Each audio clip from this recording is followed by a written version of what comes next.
Ito mga sir, meron ako isang clip dito na troubleshoot. At itong motor na ito ay kakagawa lang, kaka-overhaul lang ito mga sir. Kaso nga lang, ay hard starting. Mapapasin yung engine bay niya, medyo malangs-langs pa dito. Kasi nga, kakagawa pa lang, 3 days pa lang na ginawa to. At ang gumawa yung kapatid ni sir. Ayan, i-check natin kung ano yung naging. Yan, hard starting. Kailangan pa pigayin itong acceleration niya. Tapos ang concern ni sir, yung lagitik na yan.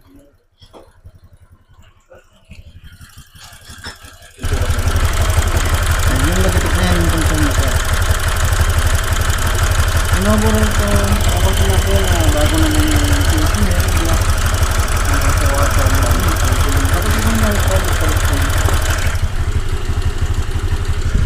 Yan. Total hindi ko naman nakikita na may problema yung sigunyal. Goods naman yung pagkakagawa niyan. Ang concern lang dito ay hard starting tapos malagitik. Ayan, gagawin natin para matukoy natin kung bakit ganito yung nangyari or kung ano naging problema nito. Mag-i-start tayo sa cylinder head. Ayan, bubuksan natin. Okay, patayin natin para hindi na masyadong uminit. Eto mga sir, tanggalan natin yung cover. Medyo hindi naman galit yung may-ari or yung gumawa nito. Dahil tad ng Beta Gray. Ngayon, ang una nating gagawin ay itatap dead muna natin. Ang masusunod sa top dead yung magneto. Tapos dito nyo siya isusunod. Yan. Itap dead natin. Doon tayo sa may magneto. Doon dyan tayo magtatap dead. Top dead center. Yan, merong guide dyan. Okay, nakatap dead na dyan. Pag nakatap dead na dyan, isusunod nyo yung nandito. Yan. Yan. Kuha tayo ng ano. Ito kung makikita nyo itong pinaka-buklong-buklong yan, itatapat nyo yan dito. Ito. Totally, meron din silipan dito. Kaso nga lang, hindi natin masisilip yan kung hindi nakakalas yung engine sa kanyang chassis. Kaya nagbabase kami lagi kapag kami nagtatapid. Yung buklong na yan dito, tinatapat namin dyan. Ngayon, kung sakaling hindi yan pantay, then nga, nakita ko naman na hindi pantay, advance ng isang ipin. Isa rin yan sa sa hard starting. At yung pangalawa, i-check niyo yung valve clearance. 10 sa intake, 24 naman sa baba. Maluwag. Yan. Medyo maluwag to. Isa rin sa nagpapalagitik yan. Kapag mag-check kayo ng rocker arm kung defective ba yan or hindi, idiin nyo yung pinaka-luller ng rocker arm tapos galawin nyo to. Ngayon kapag nagalaw nyo nang dinidiin yung luller, ibig sabihin defective din yan or di kayo balawag na yung bearing nito. Pero nakikita ko naman na walang problema. Parang bago din yata to. Ito lang. Tapos i-adjust muna natin to.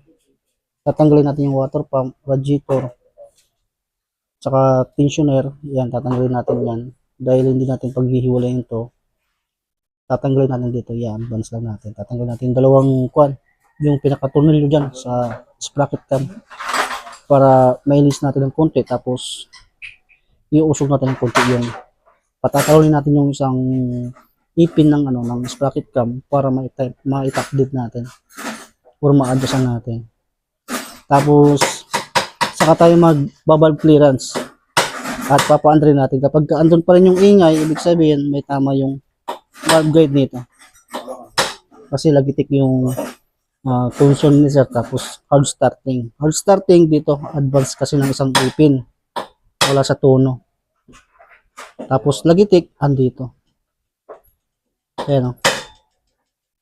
Yan yung gagawin muna natin. Tapos paandrin natin. Ito naman, na-adjust na natin ng isang ipin.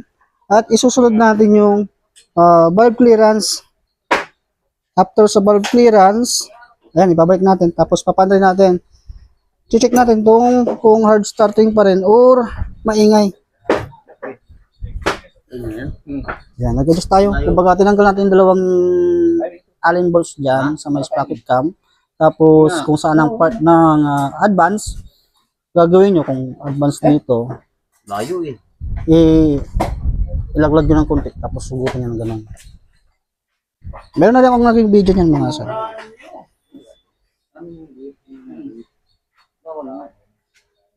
Okay, balik muna natin mga sir ha. Yeah. Para hindi lang mababa yung video natin, tapos may panel natin. Susukatan natin ng ng valve clearance yun, gamit yung filler gauge kasi mas maluwag yung intake compare mo sa exhaust.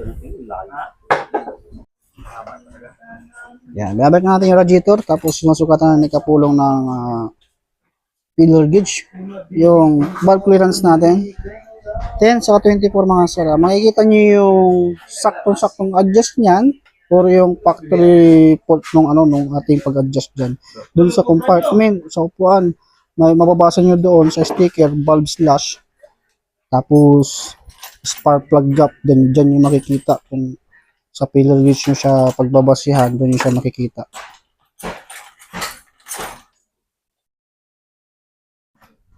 Yan. Sobrang luwag. Kaya, isa rin yun sa nagpapalagitik. Nabibitin ka, lumabas. Kaya, i-adjust natin.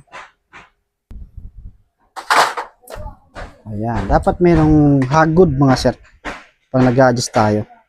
At isusunod natin yung pinaka-ilalim na valvula.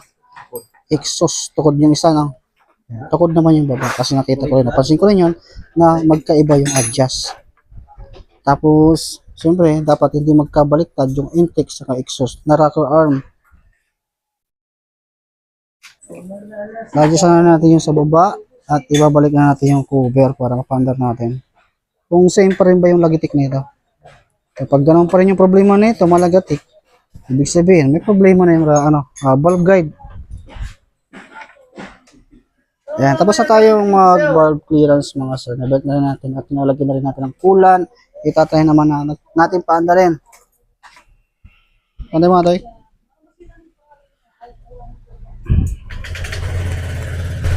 Ayan, mapapansin nyo, hindi na siya hard starting na kinakailangan mo pang pihitin o dinahin kang acceleration. Parang Tapos, tunog ng makina ito. Unang start na parang tok-tok. Normal lang yan. Pero yung tunog ngayon, ayan, ibang-iba na.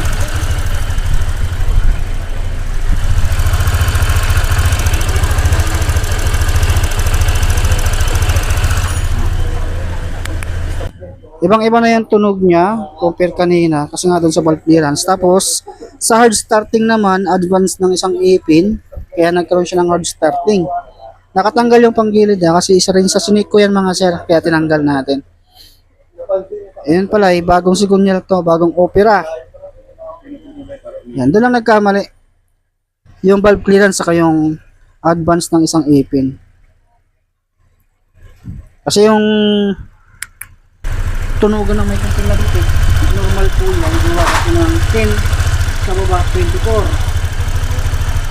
Medyo mas malaki. Pero yan talaga ang standard.